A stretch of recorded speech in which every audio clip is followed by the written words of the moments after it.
Hello friends. So today I'm going to discuss with you a demo lecture on realism. This will be the second lecture of this series. First lecture was on overview of political science. Second lecture will be on one topic realism, and third lecture will be on answer writing practice. So this particular lecture I will try to cover entire theory of realism as far as I could.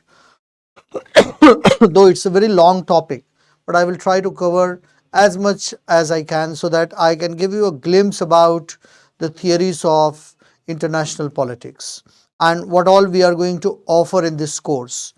तो हम लोग इसमें discuss करेंगे realism के बारे में, realism के basic ideas के बारे में, कोर बिलीफ के बारे में, बेसिक अजम्पशंस के बारे में, philosophical basis of realism के बारे में. Then we will discuss about the development of realism, and then we will discuss about classical realism, in which we will be discussing about Hans Morgenthau. So first,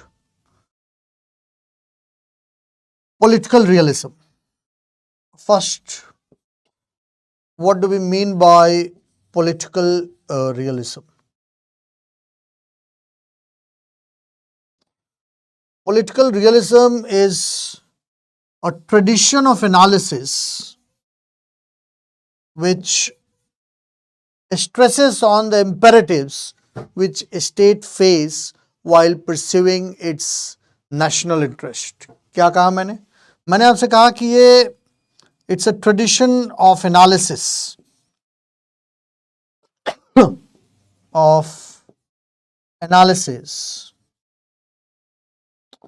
which focuses on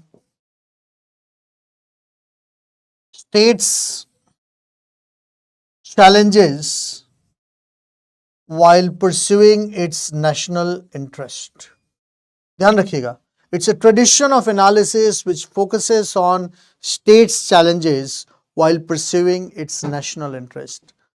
her state को अपने national interest को protect करने के लिए कुछ challenges को face करना पड़ता है, वही पॉलिटिकल रियलिज्म है. So it's a tradition of analysis which focuses on states' challenges while pursuing its national interest. जैसे फॉर एग्जाम्पल प्रेजेंट टाइम में अगर हम देखेंगे तो India United nation security council की परमानेंट मेंबरशिप चाहता है. अभी रिसेंटली आपने देखा होगा कि अपने फॉरेन मिनिस्टर एस जयशंकर वो यूएन सिक्योरिटी काउंसिल में इंडिया के कैंडिडेचर के बारे में बात कर रहे थे कि क्यों यूएनएससी में रिफॉर्म होना चाहिए और इंडिया जैसी कंट्री को इंक्लूड किया जाना चाहिए. लेकिन अपने इस नेशनल इंटरेस्ट को प्रमोट करने में और नेशनल इंटरेस्ट को अचीव करने में we are facing a number of hurdles, a number of challenges. Realism talks about these aspects only. So realism के कोर बिलीफ क्या क्या है? अगर हम रियलिज्म के कोर बिलीफ के बारे में बात करेंगे तो पहला कोर बिलीफ है कि world is full of anarchy. दुनिया में एनार्की है, कोई किसी के साथ नहीं है, चारों तरफ पेसिमिज्म फैला हुआ है, हर कोई हर हालत में अपने इंटरेस्ट को परस्यू करना चाहता है, सेल्फ इंटरेस्ट को परस्यू करना चाहता है. हर कंट्री के लिए उसका self interest is of more important than anything else. अब बात करते हैं कि रियलिज्म का बेसिक फिलोसॉफिकल बेसिस क्या है, और फिर बात करेंगे about the assumptions of realism और कैसे उसको प्रेजेंट कंटेक्स्ट में हम अप्लाई करने की कोशिश करते हैं. सबसे इंपॉर्टेंट बात यह है इस टॉपिक में that almost every alternate year you will get one or two questions. हर एक दो साल में आपको एक आध क्वेश्चन तो मिलना ही मिलना है इस टॉपिक से. इस टॉपिक का ये इंपॉर्टेंस है. पहले हम बात करते हैं कि फिलोसॉफिकल बेसिस क्या है रियलिज्म का. अगर आप रियलिज्म के फिलोसॉफिकल बेसिस की बात करते हैं तो दो तीन स्कॉलर के बारे में आपको पता होना चाहिए, जिनके बारे में हम लोग आगे बहुत डिटेल में बात करेंगे जब हम लोग वेस्टर्न पॉलिटिकल थॉट डिस्कस कर रहे होंगे. अभी केवल इतना समझ लीजिए कि इसका फिलोसॉफिकल रूट्स कहाँ से हम लोग ट्रेस करते हैं. अगर हम फिलोसॉफिकल रूट्स की बात करते हैं तो सबसे पहले फिलोसॉफिकल रूट्स हम इसका ग्रीक एज से ट्रेस करते हैं. ग्रीक एज क्या हुआ था ग्रीक केस में। तो एक मूवी बनी है, वो आप में से काफी सारे लोगों ने ये मूवी देखी होगी, 300। उस मूवी में पर्शियन रूलर जरक्सीज अटैक करता है एथेंस पर, अटैक करता है ग्रीस पर, और स्पार्टा से 300 सोल्जर्स जाते हैं, and those 300 soldiers they fought valiantly, all of them died, उनका किंग लियोनाइडस ऑल्सो डायड। उसके बाद पूरा का पूरा एथेंस एक हो जाता है, और फिर दूसरी मूवी बनी है उस रिटर्न पर जिसमें जरक्सीज के अगेंस्ट वो फाइट करते हैं और फाइनली उनकी विक्ट्री होती है। लेकिन उस विक्ट्री के बाद भी ग्रीस में दो ग्रुप हुआ करता था, एक तरफ एथेंस था और एक तरफ स्पार्टा था। स्पार्टन्स और एथेंस दोनों ही एक दूसरे के अगेंस्ट रेगुलर बेसिस पर फाइट किया करते थे, और दोनों के ही साइड में कुछ कंट्रीज आकर, कुछ स्टेट्स आकर के जुड़ गए थे। लेकिन एक स्टेट हुआ करता था मिलोस, ये स्टेट न्यूट्रल स्टेट था, ये न एथेंस के साथ था न स्पार्टा के साथ था, ये किसी के साथ भी नहीं था। ग्रीस ने अटैक कर दिया अपनी नेवी के साथ मिलोस के ऊपर और कहा कि हमारी सोवरेनिटी एक्सेप्ट करो। उसके बाद जो मिलोस और ग्रीस के बीच में, एथेंस के बीच में जो डायलॉग हुआ उसको हम लोग बोलते हैं मेलियन डायलॉग। मेलियन डायलॉग, इस डायलॉग में क्या बातें हुई? तो मिलोस को ग्रीस ने कहा कि भाई तुम हमारी सोवरेनिटी एक्सेप्ट कर लो, बड़ा अच्छा टर्म्स एंड कंडीशन दिया। मिलोस ने कहा कि लेकिन हम तो न्यूट्रल स्टेट है, हमारे ऊपर अटैक करने की क्या जरूरत है, और आप अगर हम पर अटैक करेंगे so we will take support from Sparta. तो वो हंसने लगे ग्रीस वाले, एथेंस वाले, और एथेंस वालों ने कहा, इनफैक्ट ग्रीस में ये दो सबसे पावरफुल स्टेट हुआ करती थी, एथेंस और स्पार्टा। तो एथेंस वाले हंसने लगे और उन्होंने कहा, दे वर मतलब quite surprised by the lack of knowledge of political realism. उनको रियलिज्म के बारे में कुछ पता ही नहीं था, रियलिस्ट थियरी के बारे में नहीं, कि जो पॉलिटिकल रियलिटी होती है कि हर स्टेट अपने नेशनल इंटरेस्ट को हर हालत में परस्यू करने की कोशिश करता है। उनको ये लगा कि भाई मिलियन लोगों को, मिलोस को तो पॉलिटिकल रियलिज्म के बारे में कुछ पता ही नहीं है। उन्होंने कहा कि स्पार्टन तो हमसे ज्यादा रियलिस्ट है, तुम स्पार्टन से सपोर्ट लेने जाओगे तो स्पार्टन कहेंगे हमारी सोवरेनिटी एक्सेप्ट कर लो। अगर तुम न्यूट्रल स्टेट हो उसके बाद भी तुमको उनकी किसी भी हालत में तुमको उनकी सोवरेनिटी को एक्सेप्ट करना ही होगा। तो सबसे पहले जो हम फिलोसॉफिकल बेसिस ट्रेस करते हैं रियलिज्म का, वो इसी मिलियन डायलॉग से करते हैं। आपको समझ में आया कि मैंने क्या कहा, कि इस मिलियन डायलॉग में पहली बार पॉलिटिकल रियलिज्म के बारे में बात हुई है, पहली बार उस चीज के बारे में बात हुई है जो हमें दिख रही है। मतलब एथिक्स और मोरालिटी के बारे में बात नहीं हो रही है, रियलिटी के बारे में बात हो रही है कि हम बड़े स्टेट हैं और हमारी सोवरेनिटी को तो किसी भी हालत में तुमको एक्सेप्ट करना ही होगा। ये for the first time in Melian dialogue political realism we find a trace of political dialogue, political realism. Second philosophical basis हम ट्रेस कर सकते हैं in the works of Italian scholar Machiavelli. Machiavelli ने अपनी बुक द प्रिंस में, आगे मकियावेली के बारे में हम डिटेल में पढ़ेंगे जब हम मकियावेली वेस्टर्न पॉलिटिकल थॉट में पढ़ेंगे। इस बुक में द प्रिंस में, द प्रिंस को कुछ गाइडलाइंस दिए हैं मकियावेली ने, और प्रिंस को दिए हुए अपने गाइडलाइंस में कहा है ह्यूमन बीइंग पर ट्रस्ट करने की जरूरत नहीं है। ह्यूमन बीइंग बड़ा अनट्रस्टवर्दी होता है। रियलिटी हमारे और आपके लाइफ की भी तो ऐसे ही है कि आपको 100% ट्रस्ट किसी भी इंसान पर नहीं होता है, और कई बार आपको 100% ट्रस्ट होता है तो आपको ऐसा लगता है कि नहीं ये गलती हो गई जो गलती हमें नहीं करनी थी। 100% ट्रस्ट नाम की इसीलिए हमारे रियल लाइफ में भी, हमारे अपने लाइफ में भी कोई स्पेस होता नहीं है। That is how the world works.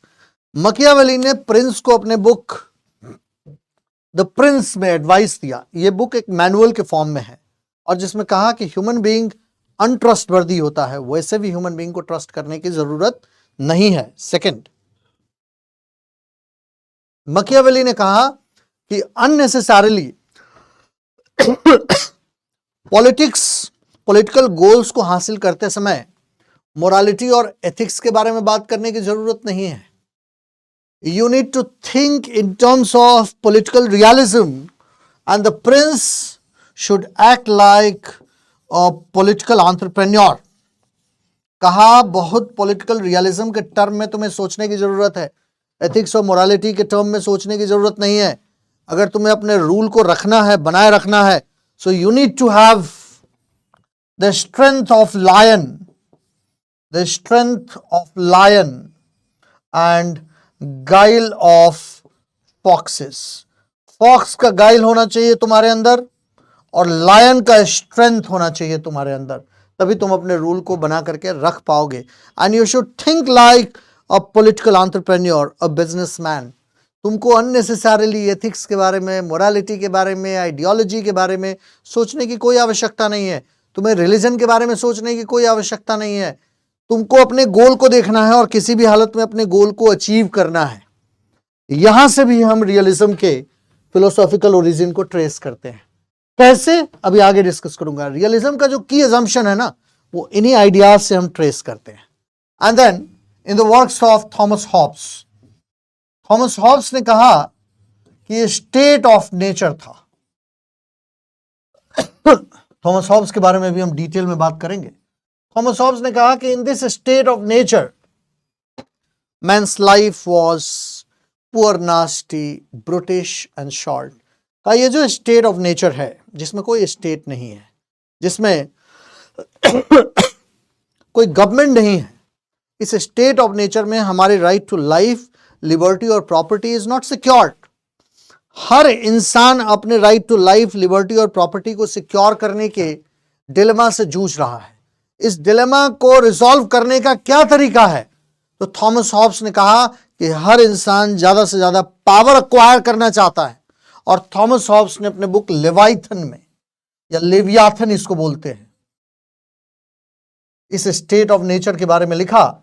कहा कि इस स्टेट ऑफ नेचर को डील करने का क्या तरीका है. इस स्टेट ऑफ नेचर को डील करने का तरीका है कि तुम्हारे पास एक ऐसी गवर्नमेंट होनी चाहिए जिस गवर्नमेंट के पास अनलिमिटेड पावर होना चाहिए, जिस गवर्नमेंट के पास लिमिटेड पावर नहीं होना चाहिए, अनलिमिटेड पावर होना चाहिए. क्यों? क्योंकि हर इंसान सिक्योरिटी डिलेमा से फेस कर रहा है. कोई भी इंसान एक दूसरे को ट्रस्ट करने को तैयार नहीं है. राइट टू लाइफ, लिबर्टी और प्रॉपर्टी किसी की भी सिक्योर नहीं है. अगर तुम्हें अपनी राइट टू लाइफ, लिबर्टी और प्रॉपर्टी को सिक्योर करना है तो हर हालत में तुम्हारे पास ज्यादा से ज्यादा पावर होनी चाहिए. लेकिन इस प्रॉब्लम ऑफ ऑर्डर को कैसे दूर किया जाए? क्योंकि तुम सारे लोग तो एक ही चीज चाहते हो, हर इंसान एक ही चीज चाहता है. तो हर इंसान अपने पूरे के पूरे राइट्स को एक स्टेट के सामने सरेंडर कर देगा, एक सॉवरन के सामने सरेंडर कर देगा. और वो सॉवरन होगा एक ऑल पावरफुल स्टेट, जिसका नाम दिया थॉमस हॉब्स ने लेवाइथन का. लेवाइथन का मतलब होता है सी मॉन्स्टर, मतलब एक ऑल पावरफुल स्टेट के बारे में थॉमस हॉब्स ने बात किया है. These three are the philosophical basis. Modern time में रियलिज्म को हम कहां से ट्रेस कर सकते हैं? मॉडर्न टाइम में अगर हम रियलिज्म की बात करते हैं, so we go to from 1900 in modern time, from 1900 from 1648, from 1648 till 1918, हम देखते हैं कि मॉडर्न टाइम में कुछ चेंजेस आए थे, कुछ डेवलपमेंट आया था. क्या क्या वो चेंजेस थे, क्या क्या वो डेवलपमेंट था? इस टाइम में इंटरनेशनल पॉलिटिक्स का मतलब हुआ करता था यूरोपियन पॉलिटिक्स. क्यों? क्योंकि पूरे वर्ल्ड को तो यूरोप ही डोमिनेट कर रहा था ना. पूरे वर्ल्ड को कोई और तो डोमिनेट कर नहीं रहा था. पूरे वर्ल्ड में यूरोप का डोमिनेंस था. एशिया हो, अफ्रीका हो, लैटिन अमेरिका हो, everywhere there used to be the dominance of European countries. Second, इस पूरे फेज में हम देखते हैं that nation states used to be the central actor. जो मैंने आपको लेक्चर के शुरुआत में कहा, की वैल्यूज में स्टेट सेंट्रिज्म, नेशन स्टेट एक की एक्टर्स है. मतलब नेशन स्टेट्स के बीच में ही आपस में कोलैबोरेशन होता है. Nation states are the key actors. तीसरा, nation states are suffering from security dilemma. Security dilemma होता क्या है? मैं आपको ट्रस्ट करने को तैयार नहीं हूं, आप मेरे को ट्रस्ट करने को तैयार नहीं है. एग्जाम्पल, इंडिया पाकिस्तान, इंडिया और चाइना. इंडिया चाइना को ट्रस्ट करने को तैयार नहीं है, चाइना इंडिया को ट्रस्ट करने को तैयार नहीं है. चाइना को ऐसा लगता है कि इंडिया का यूज वेस्टर्न पावर कर रही है to dominate, to contain China. India को ऐसा लगता है कि चाइना इंडिया को कंटेन करने की कोशिश कर रहा है, इंडिया को डीस्टेबलाइज करने की कोशिश कर रहा है.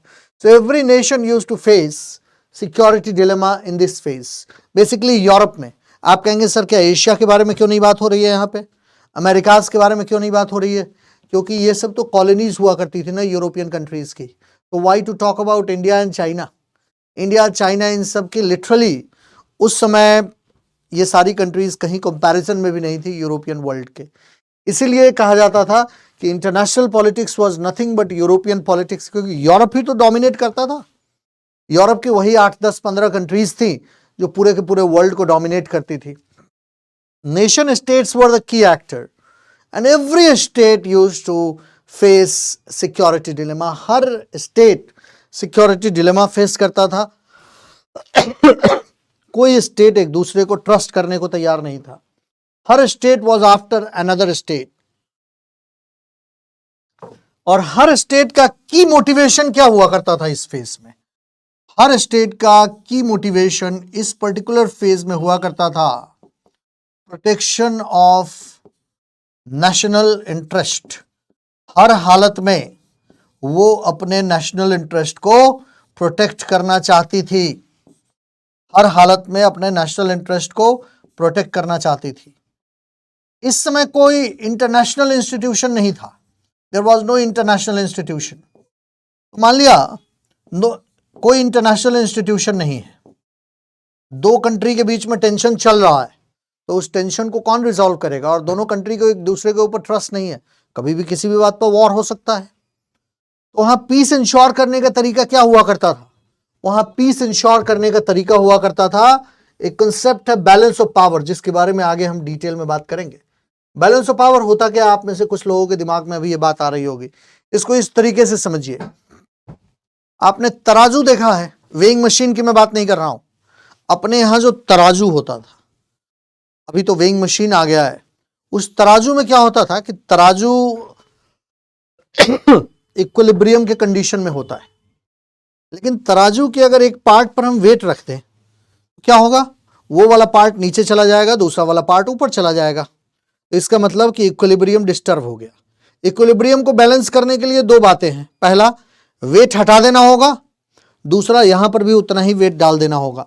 दोबारा से सिस्टम में इक्विलिब्रियम आ जाएगा. तो सिस्टम का इक्विलिब्रियम डिस्टर्ब कैसे होता था? हर नेशन को एक दूसरे के ऊपर ट्रस्ट नहीं होता था. हर नेशन अपने नेशनल इंटरेस्ट को प्रमोट करना चाहती थी, प्रोटेक्ट करना चाहती थी. और मान लिया अगर कोई नेशन इस बैलेंस ऑफ पावर को डिस्टर्ब करना चाहता था, कैसे? मान लिया 4-5 नेशन है, 1, 2, 3, 4, 5. सारे नेशन के पास 2 यूनिट ऑफ पावर है. अगर कोई एक नेशन ऐसा है जो 8 more units of power acquire करना चाहता है, it means 10 units of power. मान लिया ये वाला नेशन स्टेट 8 और यूनिट ऑफ पावर अक्वायर करना चाहता है, तो इस वाले नेशन स्टेट्स के पास 10 यूनिट ऑफ पावर हो जाएगा. Now what will happen? This nation state will 10 unit of power will overwhelm, will dominate all other Nations, क्योंकि बाकियों के पास 2 ही यूनिट ऑफ पावर है ना. तो बाकियों को तो ये बहुत ही बुरे तरीके से डोमिनेट कर सकता है ये वाला नेशन स्टेट. और बाकियों को अगर ये बहुत बुरे तरीके से डोमिनेट करेगा, ये क्या करेगा? ये पूरे के पूरे सिस्टम को डिस्टर्ब कर देगा. ये पूरे के पूरे सिस्टम को डिस्ट्रॉय कर सकता है, ये पीस को डिस्ट्रॉय कर देगा. तो ये सारी कंट्री जिनके पास, बेचारों के पास 2-2 यूनिट ऑफ पावर है, ये आपस में हाथ मिला लेंगी और इस कंट्री को ज्यादा पावर अक्वायर करने से रोकेंगी, जिससे कि सिस्टम में बैलेंस ऑफ पावर बना रहे और सिस्टम का बैलेंस ना बिगड़े. That is how peace use to be maintain. क्योंकि कोई इंटरनेशनल इंस्टीट्यूशन तो था नहीं. जैसे कि आज के डेट में क्या है इंटरनेशनल इंस्टीट्यूशन? यूनाइटेड नेशंस है. आज के डेट में बिना बात के आप दूसरे के ऊपर अटैक करके उसकी टेरिटरी को कब्जा नहीं कर सकते। आज के डेट में ये क्लेम नहीं कर सकता है चाइना कि न्यू दिल्ली हमारा है, लेकिन पहले ऐसा नहीं था। 1648 ट्रीटी ऑफ वेस्टफेलिया से पहले sovereignty of nation states were not recognised, might is right used to prevail. जिसकी लाठी उसकी भैंस। टेरिटरी आज आपकी है, कल मैंने कैप्चर कर लिया, मेरे पास ज्यादा ताकत है, मेरी टेरिटरी है ये। आज ऐसा नहीं है, आज कोई ऐसा हमारे साथ नहीं कर सकता है, कोई इंडिया भी किसी और के साथ नहीं कर सकता है। सो ऑल दीज डेवलपमेंट्स, वो जो मैंने आपको फिलोसॉफिकल बेसिस बताया, मॉडर्न टाइम में जो डेवलपमेंट मैंने आपको यूरोप में बताए, all these developments led to the development of key assumptions of realism, led to the development of key assumptions of realism.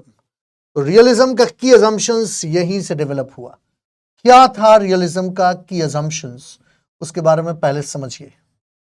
की assumption, लेक्चर की शुरुआत में मैंने आपसे क्या बात कही थी, एक बारी मैं सारी बातें क्विकली रिकैप्चुलेट कर देता हूं जिससे आपको सब चीज दोबारा से क्लियर हो जाए।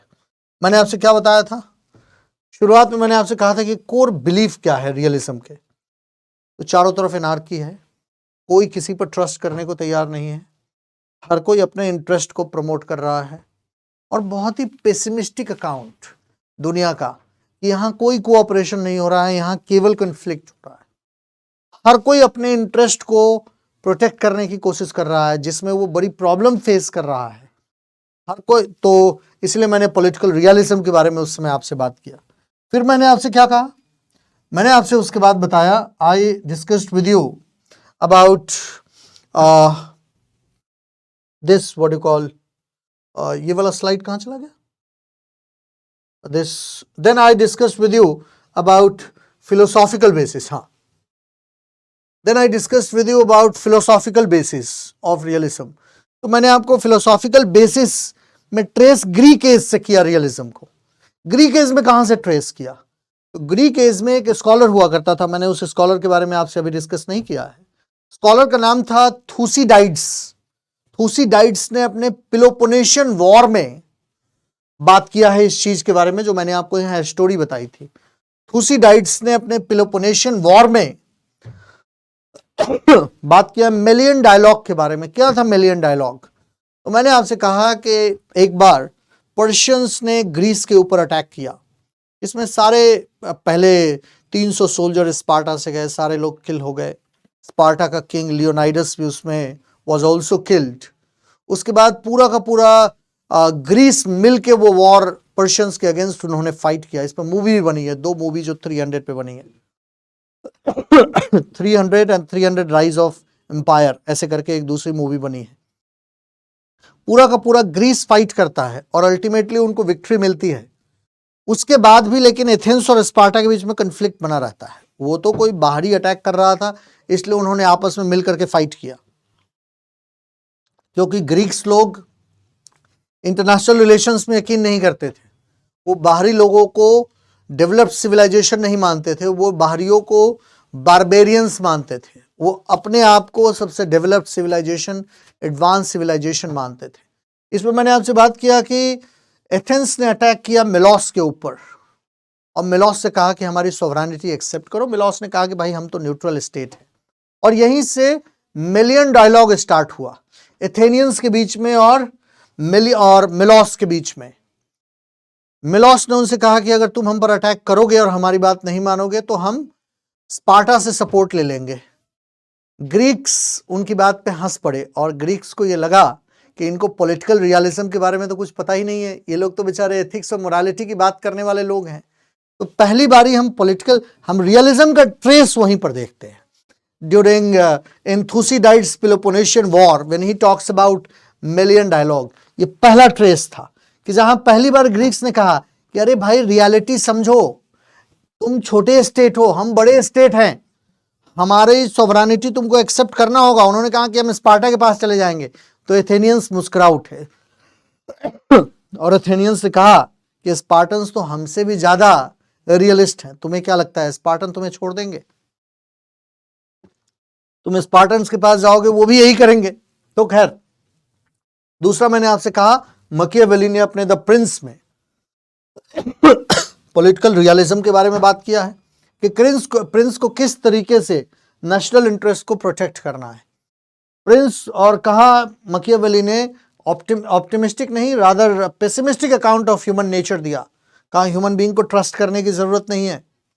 कहा प्रिंस के पास लायन का स्ट्रेंथ होना चाहिए और फॉक्सेस का गाइल होना चाहिए, तभी प्रिंस रूल कर सकता है। मोरालिटी का कोई रोल नहीं होता है, पॉलिटिकल मोरालिटी ये सब फालतू की बातें हैं। मोरालिटी का इस्तेमाल अपने फायदे के लिए करने की जरूरत है। तुम्हारा गोल सबसे इंपॉर्टेंट है, ये इंपॉर्टेंट नहीं है कि तुमने गोल को हासिल कैसे किया। ये मकियावेली कहते थे। आप कहेंगे सर गांधी गांधी और Gandhian tradition is different. Gandhian tradition बहुत क्लियर कट है इस मामले में।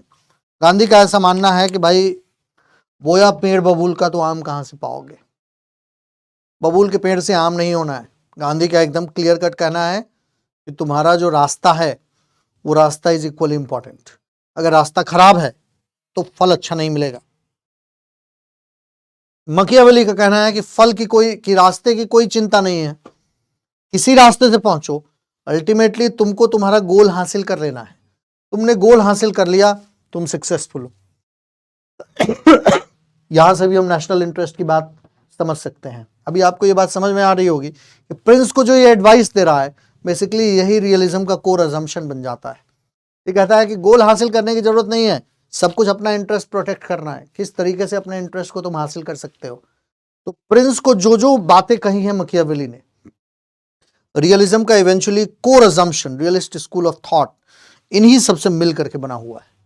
उसके बाद थॉमस हॉब्स ने अपने लेवाइथन में कहा कि स्टेट ऑफ नेचर है जहां किसी के राइट टू लाइफ, लिबर्टी और प्रॉपर्टी सिक्योर नहीं है। हर man, every man is after another man, every man is desiring for similar things, every man is trying to acquire more and more power because they are suffering from security dilemma.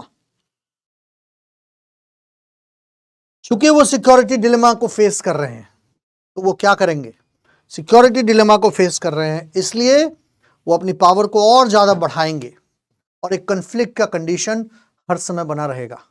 बाद में realism के core thought में ये भी आया, तो कहा कि ये जो इंटरनेशनल कंडीशन है ना, इसमें हर नेशन अपने ही इंटरेस्ट को प्रोटेक्ट करना चाहता है एट एनी कॉस्ट। हर नेशन का पहला प्राइमरी कंसर्न है किस तरीके से अपने इंटरेस्ट को प्रोटेक्ट किया जाए, ना कि वो एथिक्स के बारे में बात करता है। कहा एथिक्स तो सिचुएशनल है, सिचुएशन के हिसाब से एथिक्स बदलती रहती है। अमेरिका ने जापान पे न्यूक्लियर वेपन चला दिया, क्या वो एथिकल था? अमेरिका ने गल्फ वॉर 1 किया और उसमें 50,000 इराकी सोल्जर्स वर किल्ड, जिसको एक हाईवे ऑफ डेथ बोलते हैं, क्या वो एथिकल था? नहीं, एथिक्स समय के हिसाब से बदलता है। आप कहेंगे सर ये तो सही नहीं है, ये हम और आप बात करते हैं कि सही नहीं है। इंटरनेशनल पॉलिटिक्स ऐसे नहीं वर्क करता है। अभी आगे हम लोग इसके बारे में डिस्कस करेंगे। एंड देन की अजम्पशंस ऑफ रियलिज्म, रियलिज्म का की अजम्पशंस क्या है, तो हम लोगों ने मॉडर्न टाइम में बात किया कि 1648 से लेकर के और 1918 तक क्या डेवलपमेंट हुआ। तो international politics was basically European politics, क्योंकि सब यूरोप की ही कॉलोनी हुआ करती थी। यहां पर nation states used to be the key actors. Third, key motivation nation state का क्या हुआ करता था यूरोप में, अपने नेशनल इंटरेस्ट को कैसे प्रमोट किया जाए। हर नेशन सिक्योरिटी डिलेमा फेस कर रहा था और हर नेशन सेल्फ हेल्प पर रिलाई करता था, क्योंकि कोई इंटरनेशनल इंस्टीट्यूशन तो अब तक था नहीं। 1919 में लीग ऑफ नेशंस बना, तो हर नेशंस अपने इंटरेस्ट को अपने हिसाब से प्रोटेक्ट करने की कोशिश करता था। उसके बाद हम लोगों ने डिस्कस किया कि balance of power used to be the means to ensure peace. Balance of power क्या है, तो मैंने आपको उसमें तराजू वाला एग्जाम्पल दिया कि किस तरीके से तराजू के दोनों पार्ट पर अगर वेट नहीं होता है तो इक्विलिब्रियम में होता है, वेट आते ही इक्विलिब्रियम उसका बैलेंस बिगड़ जाता है, फिर दोबारा से उतना ही वेट रख देंगे तो बैलेंस बन जाएगा, या उतना वेट हटा दीजिए। अगर कोई नेशन ज्यादा पावर अक्वायर करने की कोशिश कर रहा है तो क्या होगा, other nations will join hand and will stop that actor from gaining preponderance of power. Preponderance मतलब excess of power. I hope इतनी बातें आपको क्लियर हो गई। यहां से की अजम्पशंस क्या निकल के आते हैं रियलिज्म के। पहला की अजम्पशन, अब दोबारा से सारे लेक्चर को आप रिकॉल कीजिए। तो मैंने आपसे फिलोसॉफिकल बेसिस में भी कुछ बातें बताई, मॉडर्न टाइम के डेवलपमेंट के बारे में, यूरोपियन पॉलिटिक्स के बारे में भी कुछ बातें बताई। की अजम्पशन क्या निकल के आता है? 1. Politics is rooted in first,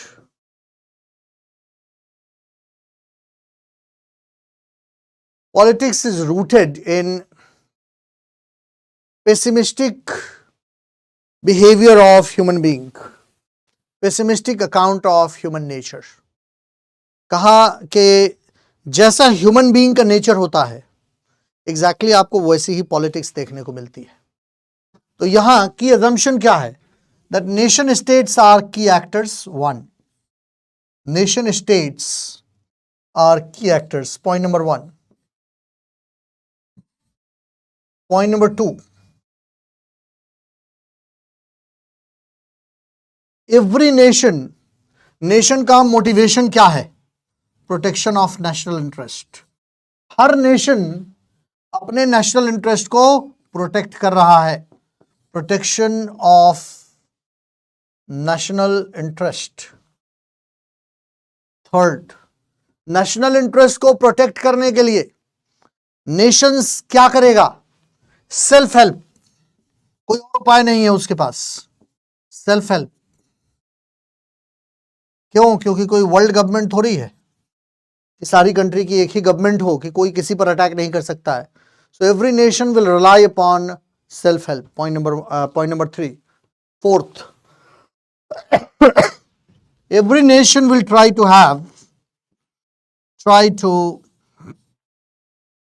acquire, every nation will try to acquire more power, ज्यादा से ज्यादा पावर अक्वायर करने की कोशिश करेगा। क्यों? क्योंकि हर नेशन सिक्योरिटी डिलेमा से सफर कर रहा है। Because every nation is suffering from security dilemma. इस सिक्योरिटी डिलेमा को रिजॉल्व तो करना ही होगा ना।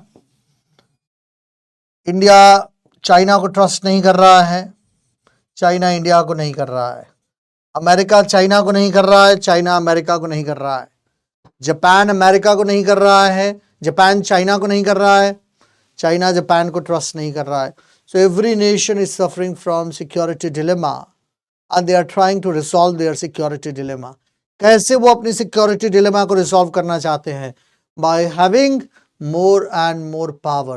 So the more power they have, the more comfortable they feel. These are the key assumptions of realism. So key assumptions realism का क्या है? And then the world is full of anarchy. There is all around anarchy in the world. हर तरफ anarchy है पूरे world में। अब आप पिछले मैंने आपको जो सारे डेवलपमेंट बताए हैं ग्रीक एज से, तो आपको एक एक पॉइंट क्लियर हो जाएगा कि किस तरीके से हमने इसने रियलिज्म के की अजम्पशंस को में कंट्रीब्यूट किया है। कि मिलियन डायलॉग में क्या बात हुई? Anarchy and hierarchy is the feature. Melian dialogue में क्या बात हुई थी? तो मिलियन डायलॉग में बात हुई थी कि भाई एथेंस बड़ा स्टेट है, मिलोस छोटा स्टेट है, तुमको हमारी सॉवरेनिटी एक्सेप्ट करनी पड़ेगी। उन्होंने कहा हम स्पार्टन्स के पास चले जाएंगे, कहा चले जाओ, वो हमसे ज़्यादा रियलिस्ट हैं। स्पार्टन के पास चले जाओगे वो भी यही बात बोलेंगे। उन्होंने कहा हम न्यूट्रल है, कहा कि न्यूट्रल जैसी कोई बात ही नहीं होती है, तुमको साइड लेना पड़ेगा। तो तुमसे हम बड़ी पावर है, मतलब वर्ल्ड में हायरार्की है। आज भी ट्रू है। United States of America and then you have other powers, China, then you have other powers in Asia. Hierarchy है। Then India, then you have other powers जैसे नेपाल, भूटान जैसी countries. Anarchy है। No nation is willing to trust each other. हर कोई अपने national interest को ही protect करना चाहता है। अब मकियावेली से आप ट्रेस कर सकते हैं। मकियावेली ने क्या कहा था? मकियावेली ने कहा कोई एथिक्स और मोरालिटी नहीं है, हर हालत में तुमको अपने इंटरेस्ट को प्रोटेक्ट करना है। क्यों? क्योंकि दूसरा भी अपने ही इंटरेस्ट को प्रोटेक्ट कर रहा है। की अजम्पशन क्या है यहां पर? that every nation wants to protect its own national interest at any cost. मकियावेली ने भी तो प्रिंस से ही कहा था. थॉमस हॉब्स ने क्या कहा? थॉमस हॉब्स ने कहा कि स्टेट ऑफ नेचर में राइट टू लाइफ, लिबर्टी और प्रॉपर्टी सिक्योर नहीं है. हर कोई, every man is after another man, हर कोई अपने इंटरेस्ट को ही प्रोटेक्ट करने की कोशिश कर रहा है. Why? Because everybody is suffering from security dilemma. यहां पर भी नेशन स्टेट्स अपने आप को सिक्योर करने के लिए क्या करेंगे? They will try to acquire more and more power. Why? Because they are suffering from security dilemma. तो ये जितना भी डेवलपमेंट रहा है ना, ग्रीक एज से लेकर के और मॉडर्न टाइम तक, everything has led to the development of school of realism. So, and these are the key assumptions of realism. Now, let us talk about schools of realism. So, you have two schools of realism. One,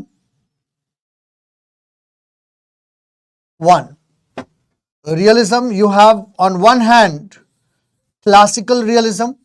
आज हम लोग अपने debate को, discussion को classical realism तक ही रोक देंगे. जितना कंप्लीट हो पाता, कोशिश करेंगे कि रियलिज्म के बेसिक अजम्पशन को मैं कर पाऊँ, क्योंकि मुझे टॉपिक को पूरा फिनिश करने में 3-4 घंटे का तो देखिए समय लगेगा, एक पूरी की पूरी थियोरी को. तो हम लोग अपने डिबेट को रियलिज्म तक ही रोकेंगे. On one hand you have classical realism. Classical realism.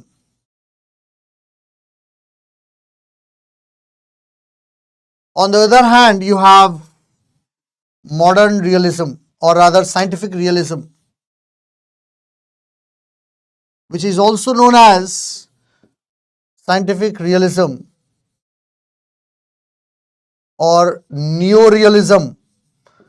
हमेशा याद रखिएगा, जहां पर भी न्यू प्रीफिक्स यूज हो, उसका क्या मतलब है कि पुरानी वाली थियरी को रिवाइव किया गया है इन the light of contemporary times, इसीलिए आप नियो यूज करते हैं.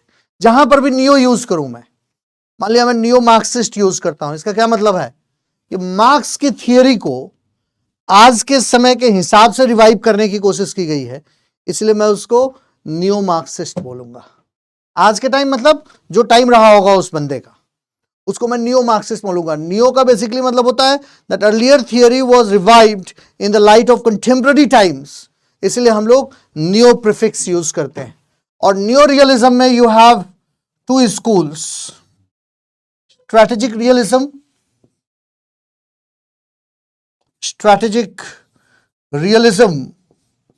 and structural realism. Structural realism का प्रोपोनेंट कौन है? स्ट्रक्चरल रियलिज्म का proponent is Kenneth vaults.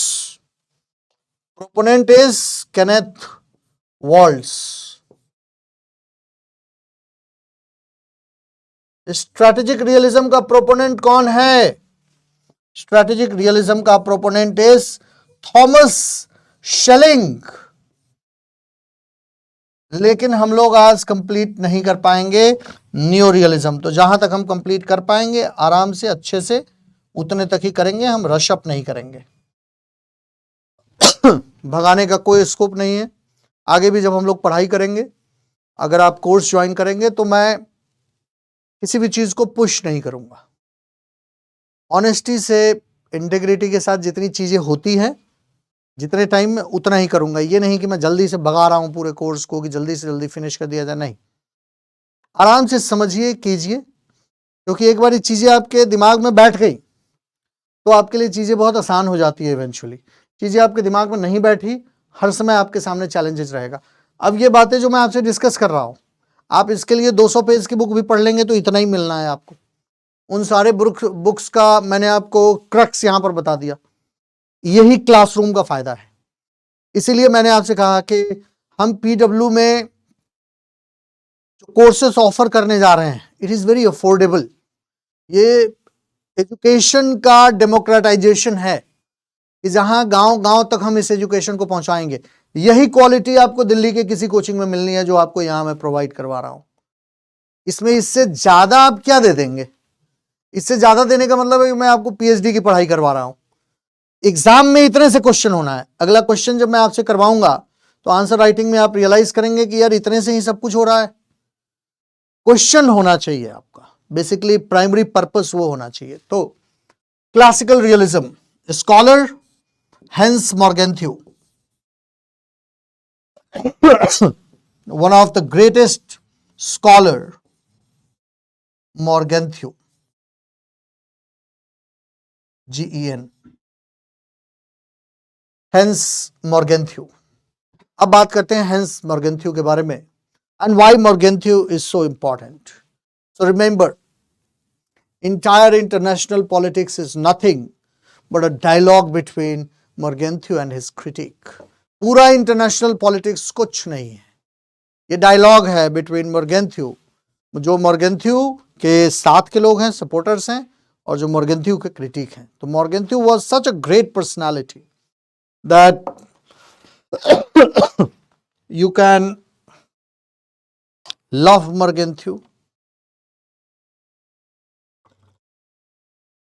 you can hate Morgenthau, but you cannot ignore Morgenthau। Morgenthau को कोई भी इग्नोर नहीं कर सकता है। Therein lies the significance of this great man। So Morgenthau wrote a book named Politics Among Nations। Politics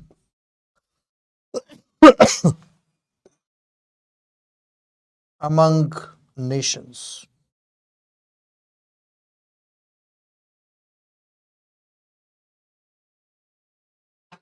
क्या है ये पॉलिटिक्स अमंग नेशंस? तो मॉर्गेंथ्यू ने अपने बुक पॉलिटिक्स अमंग नेशंस में अमेरिकन फॉरेन पॉलिसी मेकर्स को एडवाइस किया है। क्या एडवाइस किया है? What they should do and what they should not do. जिस तरीके से मकियावेली ने अपने बुक द प्रिंस में एक मैनुअल के तौर पर प्रिंस को समझाने की कोशिश की थी कि प्रिंस को क्या करना चाहिए, likewise he has given guidelines to American foreign policy makers that what they should do and what they should not do। ये एक बहुत ही आयरनी है that everybody practices Morgenthau, every country practices Morgenthau। Reality यही है।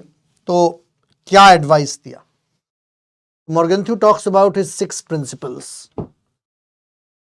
and those 6 principles are: 1,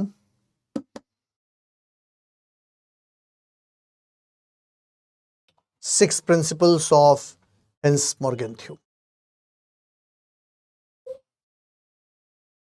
1, analysis of human nature।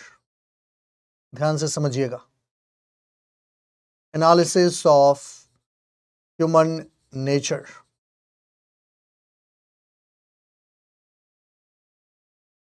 पहला point number 1। Point number 2, तो analysis of human nature में क्या कहा मॉर्गेंथ्यू ने? मॉर्गेंथ्यू ने कहा कि politics is rooted in the pessimistic nature of human being। Like human being cannot be trusted, they are untrustworthy, they are greedy, they are avaricious। Likewise, nation states, they cannot trust each others, they always remain skeptical, they are untrustworthy। nation state को भी trust नहीं कर सकते हो। कहा politics is rooted in the pessimistic nature of human being। कहा कोई politics ऊपर से नहीं उतरा है, कोई ऐसा नहीं है कि हाँ एथिक्स और मोरालिटी की बातें चल रही है, तुम बहुत बड़ी ग्रेट पर्सनालिटी हो, हमेशा एथिकल और मॉरल बातें कर रहे हो। It doesn't work this way. दुनिया ऐसे काम नहीं करती है। दुनिया काम करती है, politics is rooted in the pessimistic nature of human being. Pessimistic nature of human being means simple, human being is untrustworthy. जबरदस्ती बोलने की कोशिश मत करो कि तुम ट्रस्टवर्दी हो, वो अनट्रस्टवर्दी है। ह्यूमन बीइंग इसी तरीके से वर्क करता है। This is not what I am saying, this is what Morgenthau had said.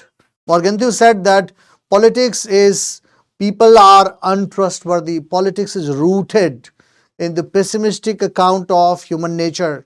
कहा likewise, nation states, international politics is no different. Nation states are skeptical about each others. Nation states are untrustworthy. They do not trust each others. Every nation is suffering from security dilemma.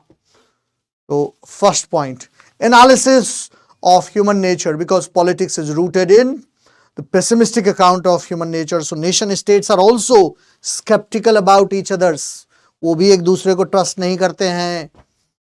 जबरदस्ती मत बोलने की कोशिश करो कि नहीं नहीं हमको आप पर बहुत ट्रस्ट है. वो ट्रस्ट नहीं करेगा, तुम अगर ट्रस्ट कर भी लोगे तो आप बोलेंगे सर इसका एग्जाम्पल क्या है. इसका एग्जाम्पल है ना, हमसे बड़ा इसका एग्जाम्पल कौन है? हिंदुस्तान से बड़ा. हिंदुस्तान ने चाइना के ऊपर ट्रस्ट किया 1962 में, और हमारे ट्रस्ट करने के बाद भी India witnessed betrayal. India faced 1962 war in which India was defeated. क्यों? हमने तो ट्रस्ट किया था ना चाइना के ऊपर, but they did not trust us. That is how politics works. Second, national interest. हर किसी के लिए उसके नेशनल इंटरेस्ट का protection is of utmost importance. ये किसी भी नेशन स्टेट के लिए की मोटिवेशन है. ये किसी भी नेशन स्टेट के लिए की मोटिवेशन है. दूसरा,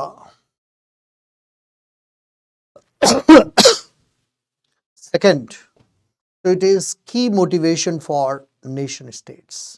Every nation state will have to face at any cost. It is the key motivation. Every nation wants to protect its national interest. And this national interest is very dynamic. It keeps on changing. National interest is dynamic. It keeps on changing. Why? Because international politics remains in a situation of flux. आप कहेंगे sir इसका क्या मतलब है? इसका मतलब यह है कि कोल्ड वॉर के पीरियड में हमारा नेशनल इंटरेस्ट क्या था? सोवियत यूनियन के साथ दोस्ती. आज के डेट में हमारा नेशनल इंटरेस्ट क्या है? अमेरिका के साथ दोस्ती, और सोवियत यूनियन के साथ भी दोस्ती. अमेरिका को आज के डेट में हमारी ज़रूरत है, लेकिन हमको सोवियत यूनियन की ज़रूरत है. तो हम अमेरिका के साथ भी दोस्ती कर रहे हैं और कोल्ड वॉर के पीरियड में भी, और सोवियत यूनियन रशिया के साथ भी दोस्ती कर रहे हैं. अमेरिका इंडिया पर क्यों नहीं सैंक्शंस लगा रहा है? क्योंकि अमेरिका को इंडिया की ज़रूरत है आज के डेट में. कोल्ड वॉर के पीरियड में क्या ऐसा था? बिल्कुल नहीं. आज से 20 साल पहले भी ऐसा नहीं था. अमेरिका तुरंत हमारे ऊपर इकोनॉमिक सैंक्शंस लगाता. आज नहीं लगा रहा है. उसको चाइना को अगर कंटेन करना है तो हिंदुस्तान की ज़रूरत तो पड़नी ही है, कोई उपाय नहीं है. तो नेशनल इंटरेस्ट का जो नेचर है ना, ये डायनेमिक है और ये डिपेंड करता है इंटरनेशनल पॉलिटिक्स पर, इंटरनेशनल पॉलिटिकल डेवलपमेंट्स पर. And then fourth, what is the role of ethics in international politics? Role of ethics in international politics is situational. Role of ethics, ध्यान रखिए, इट इज सिचुएशनल. सिचुएशनल मतलब समय के हिसाब से बदलता है. Ethics of your leader, morality of a statesman is different from the morality of a common man. आपके मेरे प्राइम मिनिस्टर की morality as a common man, as a son, मेरे प्राइम मिनिस्टर की जो मोरालिटी होगी, सेम मोरालिटी मैं international politics में expect नहीं करता हूं. अगर मैं एक प्राइम मिनिस्टर बनता हूं तो मेरी पर्सनल मोरालिटी मेरी फैमिली के लिए, कि मैं किसी का लड़का हूं, कोई मेरा फादर है, कोई मेरे फादर हैं, कोई मेरे दोस्त हैं, उनके लिए मेरी मोरालिटी विल बी डिफरेंट. लेकिन जब मैं इंडिया के इंटरेस्ट को इंटरनेशनल लेवल पर प्रोटेक्ट करूंगा, सो माई मोरालिटी विल बी डिफरेंट. मैं अगर प्राइम मिनिस्टर हूं, बचपन से मुझे सिखाया गया है कि चोरी करना पाप है. ठीक है, मैं अपने पर्सनल लाइफ में चोरी नहीं करूंगा, लेकिन मैं प्राइम मिनिस्टर हूं और इंडिया को कोई सीक्रेट चुराना है, ट्रेड सीक्रेट है। क्या मैं चोरी करना पाप है इस बात को अप्लाई करूंगा इंटरनेशनल लेवल पर जब as a prime minister of this country? नहीं, चोरी करना पाप है, ये मेरी पर्सनल मोरालिटी है। मैं अपने पर्सनल लाइफ में इसको अप्लाई करूंगा कि बेटा चोरी नहीं करना है, गंदी बात है, समझ रहे मेरी बात। लेकिन अगर मैं प्राइम मिनिस्टर बनता हूं तो क्या मैं ये कह सकता हूं कि नहीं चोरी करना पाप है? अगर इंडिया को जरूरत है और मुझे कोई टेक्नोलॉजी चाहिए, चाहे वो चोरी करके ही मंगवाना पड़े, मैं मंगवाऊंगा। क्यों? क्योंकि मेरे नेशनल इंटरेस्ट में वही है, मैं उसको हर हालत में प्रोटेक्ट करूंगा। सो एथिक्स इज सिचुएशनल, समय के हिसाब से एथिक्स बदलता है। And then what is the role of ideology? Morgenthau ने कहा बेटा role of ideology is nothing, लोगों को बेवकूफ बनाने का तरीका है। इंटरनेशनल पॉलिटिक्स में आइडियोलॉजी कुछ नहीं होता है। Ideology is used to mask reality, reality को छुपाने के लिए आइडियोलॉजी को इस्तेमाल करते हो इंटरनेशनल पॉलिटिक्स में। कहा इंटरनेशनल पॉलिटिक्स में आइडियोलॉजी का क्या रोल है? कुछ नहीं, नथिंग, कोई रोल नहीं है इंटरनेशनल पॉलिटिक्स में आइडियोलॉजी का। That is how international politics works. Clear है सबको मेरी बातें, मैं क्या कह रहा हूं? That is how international politics works. So there is absolutely no role of ideology in international politics. It is used to mask reality. Reality को छुपाने का जरिया है ideology. And then finally, what is the role of politics? कहा role of politics is different from morality. कहा role of politics is to protect your own interest. हर हालत में अपने इंटरेस्ट को प्रोटेक्ट करो। It is different from moral preachings of Immanuel Kant and Woodrow Wilson, जो liberals हैं। Liberals ने क्या कहा हुआ है? लिबरल्स ने कहा है कि नहीं नहीं पीस होना चाहिए, कोऑपरेशन होना चाहिए। इमैनुअल कैंट ने क्या कहा है? मोरालिटी की बात की है, कहा ये सब कुछ नहीं होता है। इंटरनेशनल पॉलिटिक्स में जो दिख रहा है वही रियलिटी है। कहा इंटरनेशनल पॉलिटिक्स में अपने इंटरेस्ट को प्रोटेक्ट करना, यही पॉलिटिक्स का काम है, यही रोल ऑफ पॉलिटिक्स है, that you go and protect your own interest. It is not about ethics, it is not about morality, it is different from morality. And then finally he says that statecraft is an uninspiring activity. कहा statecraft में तुमको हमेशा ये मानकर चलना होगा that human being is always pessimistic. अगर तुमको अपने गोल को अचीव करना है ना तो ये मान के चलना होगा कि पेसिमिस्टिक है सामने वाला बंदा, वो अपने इंटरेस्ट को प्रोटेक्ट कर रहा है, इसलिए मुझे भी अपने इंटरेस्ट को प्रोटेक्ट करना होगा। तुम वो देखो जो हो रहा है, तुम वो मत सोचो कि जो होना चाहिए। तुम ये मत कहो कि एक आइडियल वर्ल्ड ऑर्डर होना चाहिए जहां पीस जस्टिस मोरालिटी प्रिवेल करनी चाहिए। कहा पीस जस्टिस मोरालिटी प्रिवेल करनी चाहिए, बहुत अच्छी बात है, लेकिन ये होगा नहीं, ये तुम्हारे सोचने से नहीं होना है। तो एकदम क्लियर कट वर्ड्स में हेंस मोर्गेंथ्यू ने कहा ये state craft is an uninspiring activity. कहा तुमको चीजों को ऐसे देखना है एज इट इज एग्जिस्टिंग, ना कि क्या होना चाहिए। होना चाहिए पर फोकस मत करो। होना चाहिए में बहुत सारी बातें होनी चाहिए, आइडियल वर्ल्ड ऑर्डर होना चाहिए, यही हेवन ना बन जाए, यही अर्थ पर ही स्वर्ग ना आ जाए, ऐसा कुछ नहीं होता है। जो दिख रहा है वो करो। और क्या दिख रहा है? क्योंकि हर कोई पेसिमिस्टिक है, हर कोई अपने इंटरेस्ट को प्रोटेक्ट कर रहा है। तुम भी अपने इंटरेस्ट को प्रोटेक्ट कर रहे हो, मैं भी अपने इंटरेस्ट को प्रोटेक्ट कर रहा हूं। All of us are protecting our own interest. That is how international politics works. तो कहा अननेसेसरली इसमें एथिकल और मॉरल एस्पेक्ट को इंक्लूड मत करो। That is not the way that politics works at international level. That is how, this is what Hans Morgenthau said through his 6 principles. Now लेकिन obvious सी बात है कि जब कोई भी स्कॉलर सोशल साइंसेस में कुछ बोलता है ना तो हमेशा एक बात याद रखिएगा कि आपको क्रिटिसाइज किया जाएगा।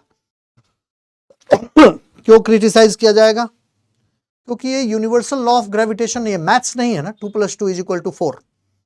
मैंने कुछ कहा, आप कहेंगे मैं आपसे सहमत नहीं हूं, मैं बोलूंगा बहुत अच्छी बात है, आप लॉजिक दे दीजिए, मैं आपके लॉजिक को मान लेता हूं। ये होता है सोशल साइंसेस में। इसलिए सोशल साइंसेस में स्कॉलर्स हमेशा क्रिटिसाइज करते हैं और हम लोग क्रिटिसिज्म पढ़ते हैं, अलग अलग व्यू पॉइंट पढ़ते हैं, पॉजिटिव नेगेटिव सब व्यू पॉइंट पढ़ते हैं। तो ऑब्वियस सी बात है कि हेंस मोर्गेंथ्यू का कुछ क्रिटिसिज्म भी हुआ होगा। हाँ हुआ। क्या था हेंस मॉर्गेंथ्यू का क्रिटिसिज्म? तो अगर हम क्रिटिसिज्म की बात करते हैं ऑफ मॉर्गेंथ्यू, तो Morgenthau was criticized by two persons. पहला केनेथ वॉल्स. इनफैक्ट मॉर्गेंथ्यू को क्रिटिसाइज तो बहुत सारे लोगों ने किया.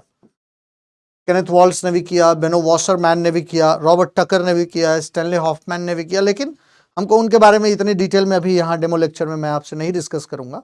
We will discuss about only two criticism.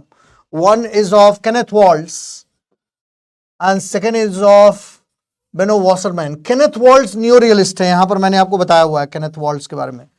Kenneth Waltz is a structural realist. आगे बताऊंगा स्ट्रक्चरल रियलिज्म के बारे में जब आप कोर्स ज्वाइन करेंगे. अभी इतना समझ लीजिए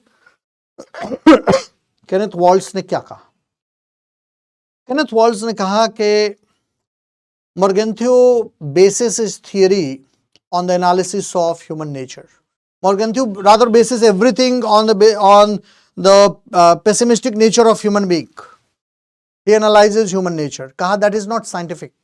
Morgenthau की बात सुनकर ऐसा लग रहा है as if you have nation states have got the choice what to do and what not to do. कहा that is not the case. International politics is characterized by two things. Anarchy और hierarchy, जो मैंने आपको पहले अभी बताया था की वैल्यूज में. Anarchy and hierarchy. कहा he is a structural realist. कहा इंटरनेशनल पॉलिटिक्स में डिसीजन आप नहीं लेते हैं. अगर हम मॉर्गेंथ्यू के हिसाब से चले तो वो सारी चीजों को बेसिस क्या बता रहा है? Analysis of human nature. So it appears, ये लग रहा है कि जो हम सोच रहे हैं हम वही डिसीजन लेंगे, जो हमारे फायदे में होगा हम वही डिसीजन लेंगे. नहीं, ऐसा नहीं है. Your decisions are also dependent upon the existing structure of international politics. उस स्ट्रक्चर के अगेंस्ट जाके ना डिसीजन नहीं ले पाओगे. वो स्ट्रक्चर तुम्हें कंपेल करता है कुछ पर्टिकुलर डिसीजन लेने के लिए. जैसे एक समय ऐसा था कि अमेरिका ने इंडिया को फोर्स कर दिया था, ना चाहते हुए भी, कि तुम ईरान के अगेंस्ट वोट करो इंटरनेशनल एटॉमिक एनर्जी एजेंसी में. ना चाहते हुए भी, इंडिया नहीं चाहता था कि इंडिया वोट करे, अमेरिका ने इंडिया को फोर्स कर दिया था. तो अगर हम मॉर्गेंथ्यू के हिसाब से चले, एनालिसिस ऑफ ह्यूमन नेचर, हमारा जो फायदा है हम वही डिसीजन लेंगे, वहां पर यहाँ का ऐसा कैसे हुआ? स्ट्रक्चर ऐसा बन गया था कि हमें यूएस का सपोर्ट चाहिए था और हमें ईरान के अगेंस्ट वोट करना ही था at International Atomic Energy Agency. That is how it works. So Morgenthau says, Kenneth Waltz says that it does not depend upon you that which decision is to be taken and which decision shall not be taken. It largely depends upon the structure of international politics. So structure of international politics is characterized by anarchy and hierarchy. And then बेनो washerman ने extreme पर जाकर के मॉर्गेंथ्यू को criticise किया है. बेनो washerman ने क्या कहा है? अलग अलग नाम है. बेनो वॉशरमैन ने कहा कि भाई अगर इस डिसिप्लिन को ना साइंटिफिक बनाना चाहते हो, so you take Morgenthau out of this discipline. ये बंदा लायक ही नहीं है इस डिसिप्लिन के. कहा इसने तो सारी चीजों को कहा ह्यूमन एनालिसिस पर, इसने ह्यूमन नेचर की एनालिसिस पर बेस्ड कर दिया. कहा ह्यूमन नेचर का एनालिसिस ना साइंटिफिक नहीं है, ये इस डिसिप्लिन को अनसाइंटिफिक बना देगा. तो अगर इस डिसिप्लिन को तुमको साइंटिफिक बनाना है तो पहले तो मॉर्गेंथ्यू को आउट कर दो, तो ही इस डिसिप्लिन को साइंटिफिक बनाया जा सकता है. ये he went on to another extreme. किसी का क्रिटिसिज्म होना चाहिए, लेकिन इतना ज्यादा क्रिटिसिज्म ना हो जाए कि जो उसके फेवर में नहीं है वो भी उसके डिफेंस में आ जाए. तो केनेथ वॉल्ट्स उनके फेवर में नहीं थे, लेकिन केनेथ वॉल्ट्स भी डिफेंस में आ गए. और रेलेवेंस ऑफ मॉर्गेंथ्यू में केनेथ वॉल्ट्स ने कहा कि ठीक है, मॉर्गेंथ्यू ने सारी चीजों को human analysis of human nature पर बेस किया है, लेकिन हमें यह नहीं बोलना चाहिए that international politics is a very young discipline. और कहा मॉर्गेंथ्यू के जो अजम्पशंस हैं that gives us enough material to create a structured body of knowledge for realism. कहा वो स्ट्रक्चर्ड बॉडी ऑफ नॉलेज के लिए बहुत इनफ मटेरियल मॉर्गेंथ्यू ने हमें प्रोवाइड किया है। इसलिए मैंने आपसे कहा किसी का क्रिटिसिज्म इतना ज्यादा मत कर दो कि जो दूसरा वाला बंदा उसको क्रिटिसाइज कर रहा है वो भी उसके फेवर में आ जाए। क्रिटिसिज्म का एक लिमिट होना चाहिए। बेनो वॉसरमैन ने कहा कि मॉर्गेंथ्यू को आउट कर दो, greatest scholar on international politics. तो केनेथ वॉल्स ने कहा कि नहीं, ऐसा नहीं है। Even though Kenneth walls also criticised him, तो मैंने आपको यहां पर कहा। और केनेथ वॉल्स ने कहा कि स्ट्रक्चर सब कुछ डिसाइड करता है, लेकिन केनेथ वॉल्स ने कहा मॉर्गेंथ्यू का रेलेवेंस ये है, कंट्रीब्यूशन ये है सब्जेक्ट में कि that he has provided enough material to develop a body of knowledge for the discipline. तो यहां तक मैं दोबारा से एक बार क्विकली रिकैप्चुलेट करता हूं सारी बातें। मैंने आपसे क्या कहा? We started with realism, in which I told you that core belief, I told you about political realism, ये एक ट्रेडिशन है जो फोकस करता है on its state's challenges while securing its national interest। और इसका कोर बिलीफ क्या है कि भाई चारों तरफ एनार्की है। Core belief pessimistic account of human nature की बात करता है, हर कोई अपने सेल्फ इंटरेस्ट को प्रोटेक्ट कर रहा है। दूसरा, then we discussed about the political, then we discussed about the philosophical basis of realism, जिसमें हम लोगों ने पहले ग्रीक एज के बारे में बात किया, मिलियन डायलॉग के बारे में बात किया। मिलियन डायलॉग से हमने क्या निकाला? Core assumption, international politics is characterized by anarchy and hierarchy. कहा तुम छोटे स्टेट हो, तुमको हमारी सोवरेनिटी एक्सेप्ट करनी होगी। आज के डेट में भी हायरार्किकल वर्ल्ड है। अमेरिका की बात माननी होगी, अगर आप उससे कम पावरफुल है तो। अमेरिका की बात ना मानने की हिम्मत नहीं है आप में। तो कोर अजम्पशन का एक पॉइंट मिलियन डायलॉग से क्या निकला? That international politics is characterized by hierarchy. दूसरा, मकियावेली ने प्रिंस को क्या कहा अपने बुक द प्रिंस में? प्रिंस को क्या बताया? कहा पॉलिटिकल रियलिज्म पर फोकस करो और पॉलिटिकल एंटरप्रेन्योर की तरह से बिहेव करो, अपने इंटरेस्ट को प्रोटेक्ट करो। किंग के लायन की तरह से स्ट्रेंथ रखो और फॉक्स की तरह से गाइल रखो। गाइल मीन्स चतुराई। फॉक्स की तरह से गाइल रखने की तुम्हें जरूरत है। और कहा अपने इंटरेस्ट को प्रोटेक्ट करना है, क्योंकि ह्यूमन नेचर ऐसा ही नेगेटिव होता है। यहां से हमें इंटरनेशनल पॉलिटिक्स का की अजम्पशन क्या मिला? That your own interest, self interest is of utmost importance and protection of your interest at any cost, at any cost is justified। इसलिए मैंने आपसे कहा एथिक्स इज सिचुएशनल, कोई रोल नहीं है एथिक्स का इंटरनेशनल पॉलिटिक्स में।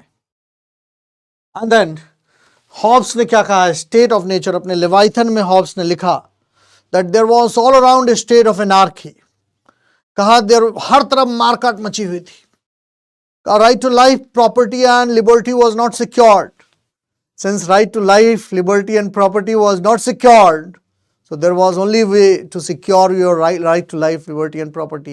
How? By acquiring more and more power। कहा कोई ह्यूमन बीइंग एक दूसरे को ट्रस्ट करने को तैयार नहीं है।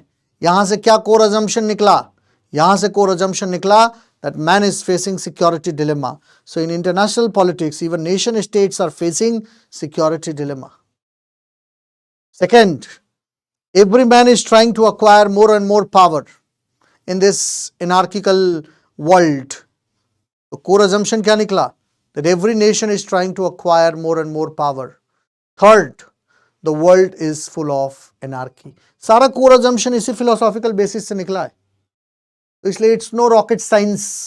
सिविल सर्विसेज में आपको लॉजिक यूज करना है, सिविल सर्विसेज में आपको एकेडमिक नॉलेज नहीं यूज करना है। अगर ऐसा होता तो सारे उस सब्जेक्ट के प्रोफेसर्स को ही यूपीएससी नहीं ले लेती। आप सोच कर देखिए ना। लेकिन उस सब्जेक्ट के प्रोफेसर नहीं टॉप कर रहे हैं। कौन टॉप कर रहा है? वो बच्चा टॉप कर रहा है जिसने वो सब्जेक्ट जिंदगी में कभी नहीं पढ़ा है। प्योर लॉजिक है। जिसका लॉजिक बहुत साउंड है ना, उसका आंसर बहुत शानदार निकलेगा। आंसर कभी बहुत कंटेंट के बेसिस पे नहीं निकलता है शानदार। क्यों? क्योंकि वर्ड बहुत लिमिटेड है आपको लिखने। 200 वर्ड का आंसर में 40 words introduction, 40 words conclusion, 120 word में बॉडी हो जाएगी। 250 वर्ड का answer 40 words introduction, 40 words conclusion. आपके पास हार्डली 180 वर्ड्स के आसपास बच रहा है। आपके पास वर्ड लिखने के लिए बहुत ज्यादा नहीं है। यहां पर आपको बहुत इनोवेटिव और बहुत लॉजिकल होना है, दिमाग से सोचना है, चीजों को समझिए, केवल रटने की जरूरत नहीं है। लॉजिकली भी सोचेंगे तो आंसर लिख लेंगे आप। सारा अजम्पशन यहीं से निकल गया, इसके लिए अजम्पशन अब पढ़ने की जरूरत भी नहीं है। मिलियन डायलॉग तुमको समझ में आ गया, हॉब्स समझ में आ गया, बेसिक बात। हॉब्स और डिटेल में हम लोग पढ़ेंगे, हमारे सिलेबस का पार्ट है। मैकियावेली और डिटेल में हम पढ़ेंगे। देन हम लोगों ने क्या डिस्कस किया कि मॉडर्न टाइम में हमने डिस्कस किया कि international politics was basically European politics. Nation states वर की actors, they were facing security dilemma. Key motivation of nation state was protection of national interest. There was no international relations, and the only way peace could have prevailed was by having balance of power. And then we discussed about key assumptions of realism, जो अभी तक मैंने आपसे discuss किया। Anarchy, hierarchy, nation states are key actors, protection of national interests, self help पर rely करने की जरूरत है। Every nation is trying to acquire more and more power, and then we discuss that every nation is suffering from security dilemma. And then finally I discussed with you about classical realism, जिसमें मैंने आपसे कहा we discussed about Hans Morgenthau, that he was the greatest scholar on international politics. Entire international politics is nothing but a dialogue between Morgenthau and his critique. So he, in his book Politics Among Nations, guides American foreign policy makers that what they should do and what they should not do. And he gave his 6 principles, that is analysis of human nature, national interest, then nature of national interest, nature of politics, role of ethics, role of ideology. And finally we discussed about briefly about Kenneth Waltz.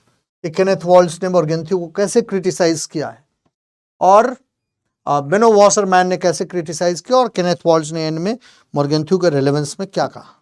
So that's about the brief description of realism. I hope that you have understood all the subject, all the content, everything. अभी अगला जो इस series का lecture होना है वो होना है आंसर राइटिंग प्रैक्टिस पर, in which I will discuss with you about logically breaking a statement, और आंसर राइटिंग के लिए कुछ इंपॉर्टेंट बातें क्या होनी चाहिए। And all the best to all of you. Once you will join the course, then we shall proceed and we will do all the things which I discussed with all of you. Thank you.